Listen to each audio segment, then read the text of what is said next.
What is going on, guys? Welcome back to the channel. In today's video, we are going to be back to work on my 2024 Ford Mustang GT. As you guys seen in the previous episode, we did a little bit of framework over here with the VEVOR frame machine. That thing works absolutely amazing every time we need it, but we got all that done. Now it's time to get this sucker ready for paint. As you can see, we did all the body work up top on the roof, on this little apron section, so that's all complete. We got our new hood sitting right over there, so we pretty much have all the body panels to get this thing painted in. But before we do that, we have a little bit of body work to do right here. So as you guys know, we welded in this new piece right here. Now it's time to grind everything down and get this sucker in some filler, get it primed in, and then we can start sanding it and get it ready for paint. And I also think we're gonna go ahead and grab the hood, the door, and the fender and pre-paint the back side of it. And then we can put everything on and basically assemble it a little bit. So then once we take it to the paint booth, we can just tape it up and spray it in. But the first thing we're gonna do is let's go ahead and remove this frame machine out from underneath the car. As you can see, the piston is kind of in the way of sanding all this stuff. We can put the quick jacks back under there and kind of lift the car up just a little bit higher so it's easier to sand, because it always is really bad on your back to bend down and be sanding under there. So let's go ahead and remove this frame machine.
So we got the car up in the air. Now it's time to do a little bit of grinding. We need to grind down all of these weld spots, and we need to start grinding this area right here because we will have to do a little bit of dent pulling. This is a little bit crushed in right here, so we're gonna have to pull all this out, pull all that out right there, grind all that down, and let's just get straight to it because it's gonna be a lot of grinding and a lot of work. So let's go ahead and knock it out so we can get some filler laid down on it.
And check it out, we got everything ground down, and then I also went ahead and sanded everything, basically prepped it for some body filler. And man, look at that right there. We're gonna need a little bit of filler and it should be good to go. And then we also just went ahead and de-aired everything, pretty much got it ready for primer also. all in one go. And now we're gonna focus on this back area right here. Now this happened whenever this went in, it kind of just pulled it in, but once we pulled everything out, it went back into its original position. Now it's time to use our Maxi Dent Fix to get all these little imperfections out. It's a little bit pushed in right here, so we're gonna use the Dent Fix to pull it all out and make sure we only use a little bit of body filler. So let's get straight to it.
And check it out, we got that entire dent all nice and pulled out. It looks really good. Now it's just gonna need a nice thin layer of body filler. Then I also did go ahead and weld up all of the pinholes. Everything did turn out pretty good. I did blow a hole right here when I was trying to pull it out, but we got all that nice and welded up. Now let's mix up some filler and get this sucker filled in.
So check it out, we got all the body work done. I gotta say, it turned out really good. Now what we need to do, before we actually throw primer, I am gonna go ahead and get some seam sealer and just throw a nice little bead right here under here, just so it seals all that up, just to prevent any rusting in the future. So let's go ahead and get our seam sealer and get this seamed up.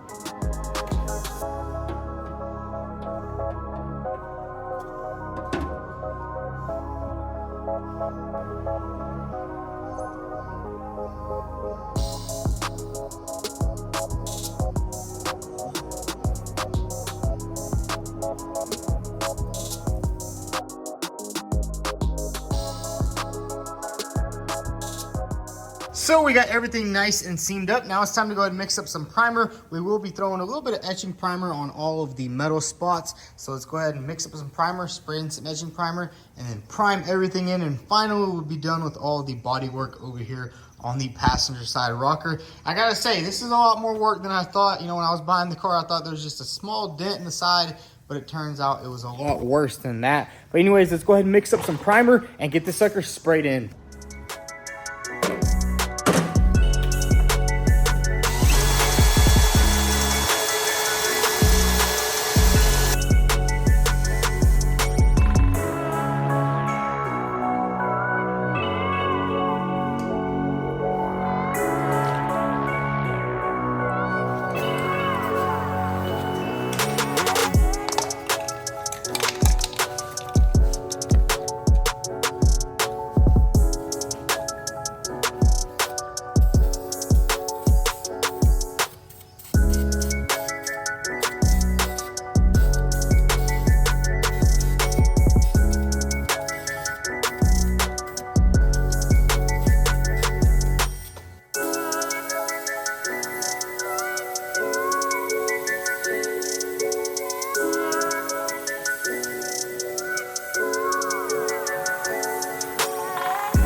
So we finally got all the body work done on the Mustang. I gotta say, this area turned out really good, all nice and smooth. I mean, most of it is gonna get covered by this little plaque, but either way, you still wanna do a pretty good job.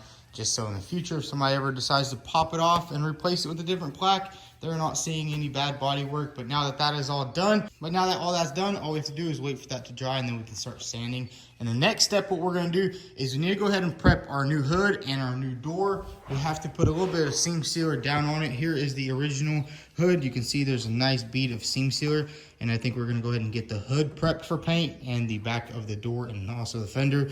So there's quite a lot of seam sealer, and I don't know, let's check if they actually put it on these factory hoods. Most cars, they don't do it, which kind of sucks. I don't see why they wouldn't do it from the factory. But let's go ahead and open this sucker up and see what we're working with.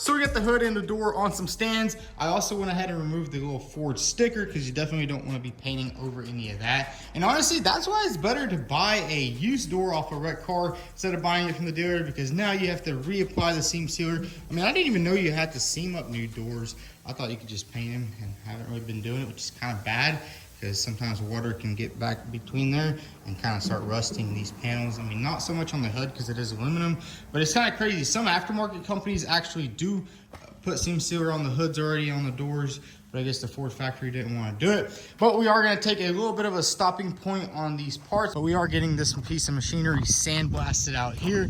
As you guys know, we already did like 3 forklifts, and this right here is the last forklift to repaint. We're going to get this one professionally done, because on the other bigger one, we didn't really do too much sandblasting. We just kind of sanded it. This one is a little bit more rusty. As you can see, it's all rusty right there, rusty up here on this little cab. So we're going to try to get all that sandblasted down.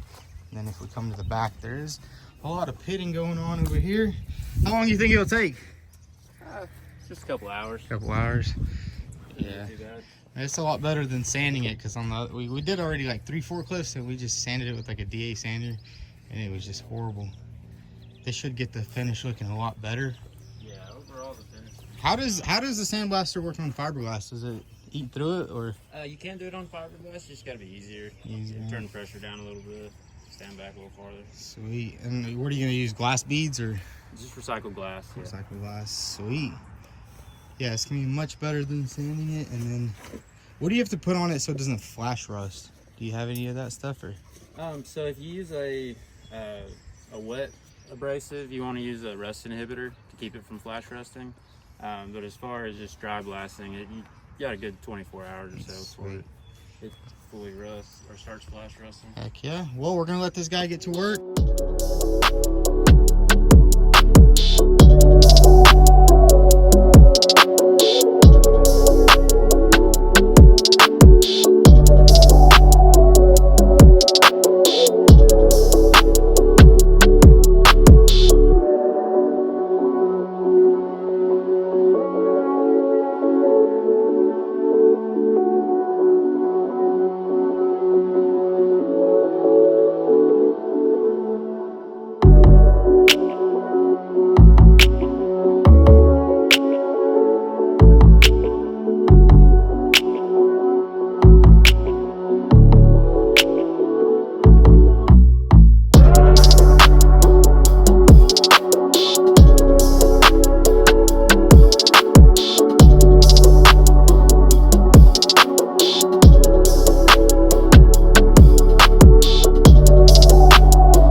forklift is all nice and sandblasted, and this thing is pretty much ready for paint. All we have to do is sand up a couple more spots and basically just tape it up and spray it.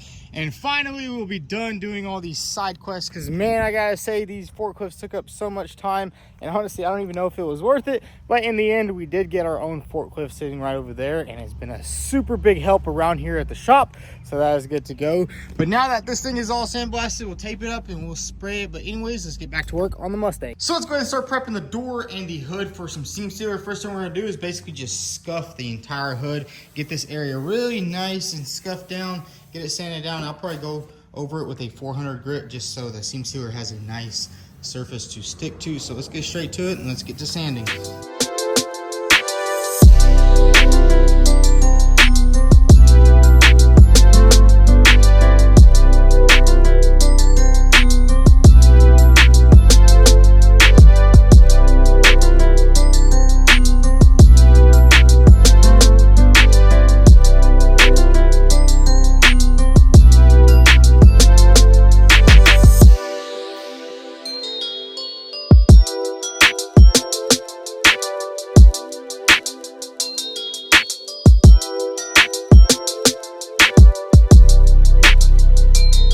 So we got everything nice and sanded. Now it's time to go ahead and grab the seam sealer gun. We are going to be using our air pneumatic one right here. We do also have the handheld one, but it's really hard to do seams with the handheld one. And we're going to be using this tip right here. As you can see, it has like a little slit in it, and it basically just goes just like that right there. So hopefully we can do some nice seams. This is going to be my first time doing it on a hood. So let's go ahead and set up this gun, get this in there, apply a new tip, and get to seam sealing.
So we got all the seam sealer done on the hood, and I gotta say it turned out decent. Not the best for my first time doing seam sealer. I mean, it looks pretty good over here. Over here, I just kept messing up, so I kind of just wiped it all down and just made it super smooth because I really couldn't get a nice seam going. There's a little bit of rough spots, and you'll hit it with the gun, and it'll move out, and it'll just mess it up, and it doesn't really look too good. So I'm definitely gonna need a lot of practice on how to do that. But man, I mean, it looks good. It's going to serve its purpose. Maybe I can grab a razor blade and kind of trim up all the bad areas, and I think it'll look really good. And I was just thinking about it. There's really no reason right now to paint the inside of this hood. It would be nice to take it to a paint booth, which my brother said he can get it painted Monday. So I think that's what we're going to do. We're just going to put all these parts on there, take it to the paint shop, and I think that's just going to be the best option instead of painting it outside so we don't get no trash in the paint, especially on the door. This is going to need a lot of clear coat. But it is kind of weird. They don't really put too much clear coat in these door jambs. I noticed when I was sanding it, like you can literally sand through an edge of the inside clear coat so easy. I'm guessing they just started cheaping out, or maybe they just only do that on the higher models. So guys, that's gonna be a wrap for today's video. We got a lot of work done on the Mustang, and we will be taking this car to my brother's shop over at Motorhead, and he's actually gonna help me basically prep this car and get it painted, because this is gonna be a pretty intricate paint job. We got to paint the entire rocker area over here, then we have to paint the inside of this stuff, and then we're gonna paint the roof. Probably just go ahead and paint the roof black, kind of like the Dark Horses have. And then if we come over here to the passenger side, this little area is a little tricky too. because you can't really put the fender on. If you put the fender on, you won't be able to get paint in there. So I'm not even sure how we're gonna spray this car, and we're gonna have to do a lot of paint work. I mean, pretty much the entire car is gonna have to get painted, which kind of sucks. I didn't really want to do that, but you know what? You find more damage than expected on these salvage title cars. But anyways, guys, if y'all enjoyed today's video, go ahead and hit that like button. Also follow us on Instagram at vTuned. Thanks for watching.